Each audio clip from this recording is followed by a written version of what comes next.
असम के कछार डिस्ट्रिक्ट में लोकेटेड पहला पुल से एक सीसीटीवी फुटेज वायरल हो रहा है,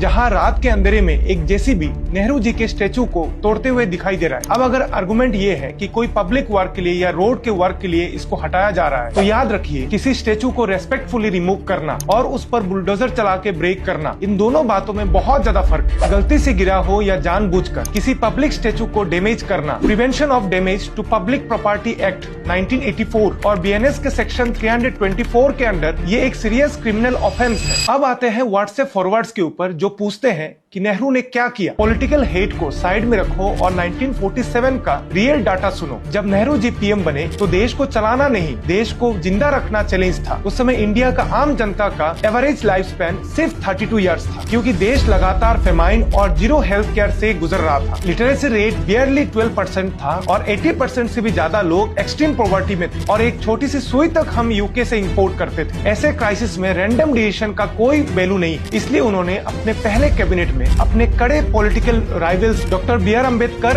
और डॉक्टर श्यामा प्रसाद मुखर्जी को शामिल किया, क्योंकि उन्होंने अपने पसंद नापसंद को साइड में रखा और देश के डेवलपमेंट को प्रायोरिटी दिया। फिर मार्च 1950 में एक एग्जीक्यूटिव ऑर्डर से प्लानिंग कमीशन को बनाया, जिसको आज हम नीति आयोग बोलते हैं, और उसी प्लानिंग कमीशन के फर्स्ट 5 ईयर प्लान ने हमारी खेती बचाई और सेकंड 5 ईयर प्लान में father of Indian statistics PC Mahalanobis को लाकर हैवी इंडस्ट्रीज और स्टील प्लांट का नींव रखा। अगर आज इंडिया एक ग्लोबल पावर है तो उसका नींव इन एक्सट्रीम कंडीशन में रखा गया था। 1951 में देश का पहला आईआईटी खड़गपुर में एस्टेब्लिश किया गया। 1956 में एम्स, 1958 में डीआरडीओ और 1962 में Indian committee for space research जो आगे जाके इसरो बना, ये सब नेहरू जी के टर्म में एस्टेब्लिश हुआ। और किस कंडीशन में, अब थोड़ा रिवाइंड कर, उन्होंने भाखरा नंगल और हीराकुद जैसे मेगा डैम्स को टेम्पल्स ऑफ मॉडर्न इंडिया कहा। फ्रेंड्स, डेमोक्रेसी में आपका आइडियोलॉजी डिफरेंट हो सकता है, यह आपका हक है, पर देश को विकसित भारत बनाने के लिए आइडियोलॉजिकल टॉलरेंस का भी बहुत ज्यादा जरूरत है। और इस चीज से हमें याद आता है the legendary speech of Atal Bihari Vajpayee.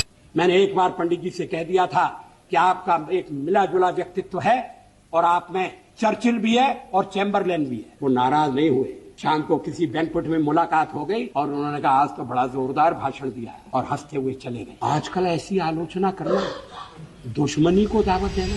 इसलिए व्हाट्सएप फॉरवर्ड्स नहीं, ग्राउंड रियलिटी और एक्चुअल फैक्ट्स को जानिए। Share the truth. जय हिंद।